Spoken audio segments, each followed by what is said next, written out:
Hi everyone, Adeline here, and for today's video, I'll be sharing with you tips on how to pass the Trainer's Methodology 1 assessment.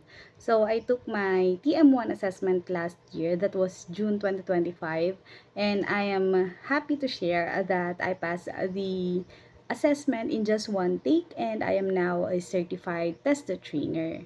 So, to give back, I've decided to make this video, of course, para din makatulong sa mga ibang aspiring na maging test trainer and competency assessor. So, sa mga hindi po nakakaalam, ano nga ba itong Trainer's Methodology Certificate?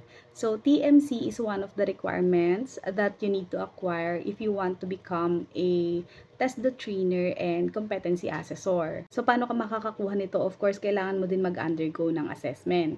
So, in Trainer's Methodology, we have core competencies. We do have the COC1 and the COC2. So, si COC1, it consists of the following: the planned training sessions, facilitate learning sessions, supervise work-based learning, maintain training facilities, and utilize electronic media in facilitating training. So, eto siya, binabasa ko yung nasa may NC ko. So, sa COC2 naman, nandyan yung Conduct Competency Assessment. So, if you pass both COC1 and COC2, you can be a test trainer and competency assessor at the same time. So, paano nga ba ginigrade si COC1 and COC2?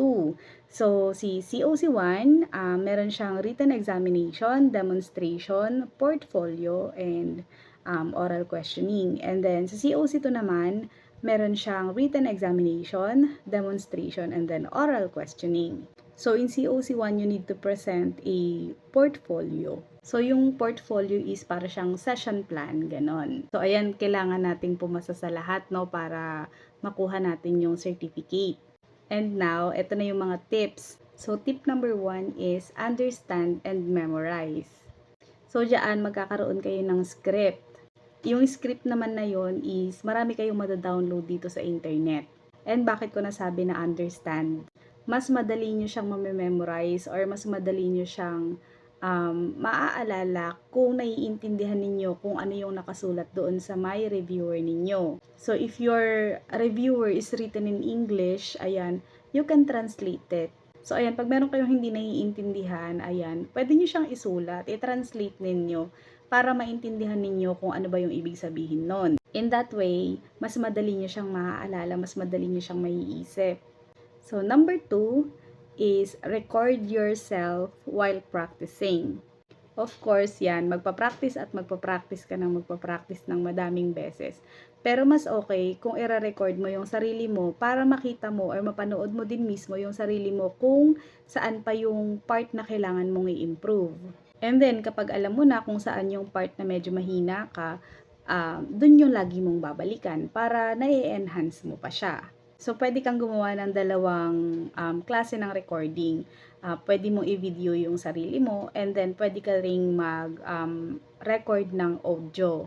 So, sa akin kasi during my review, parang limited lang talaga yung time ko para mag-review, and dalawang portfolio yung ginawa ko nung time na yun. So, wala talaga akong time na mag-practice. So, ang ginawa ko is, nirecord ko yung sarili ko. Then, every time talaga na magkakamali ako, talagang binubura ko yung recorded na video. So, dun sa may pagre-record ko ng video, kailangan wala akong mali. Kailangan perfect yung pagkaka-record ko dun sa may video na yon or dun sa may audio na yon. So, sa way na yon, hindi ko namamalayan na unti-unti ko nang na-memorize yung script sa way na paulit-ulit ako nagvi-video na ayoko na meron akong mali. Hindi ko namamalayan na memorize ko na pala yung script. So, ganun yung gawin ninyo. Try to record. Ayan, mag-ano kayo ng audio recording and then video recording. Tapos sa yung audio recording nyo kasi, just in case na meron kayong ginagawa, meron kayong meron kayong mga lakad, may pinupuntahan kayo, busy yung schedule ninyo, ayan, kagaya ko. Habang nasa biyahe kayo, pwede kayong maglagay ng earphones, ayan, pakinggan ninyo yung mga recordings, ayan. So, ayun, matatandaan nyo siya. Hindi nyo kailangan palagi na meron kayong hawak na papel kasi by listening, ayan, unti-unti nyo siyang matatandaan. So, that's my tip number 2.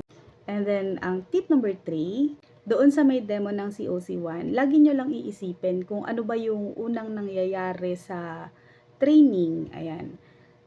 Tapos, di ba, bago kayo mag-take kasi ng TM, dapat meron kayong National Certificate 2, ayan, or NC2. So, sa demonstration naman ng competency assessment, ayan, isipin nyo lang ano ba yung pinakaunang ginagawa kapag assessment, ganun. So, ganun siya. Iisipin ninyo kung ano yung pagkakasunod-sunod nung mga parang scenarios, ganyan. So, nasa pangatlong tip na tayo.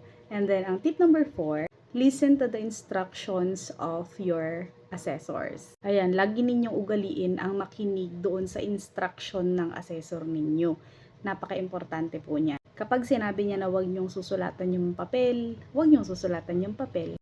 And also, kapag oral questioning at meron silang tinanong sa inyo, tapos sumagot kayo, kapag ikinorek nila kayo, or pag meron silang another question na sinabi, ganyan-ganyan, or parang medyo nagtatanong sila sa inyo, wag ninyo silang sasagutin ng pabalang.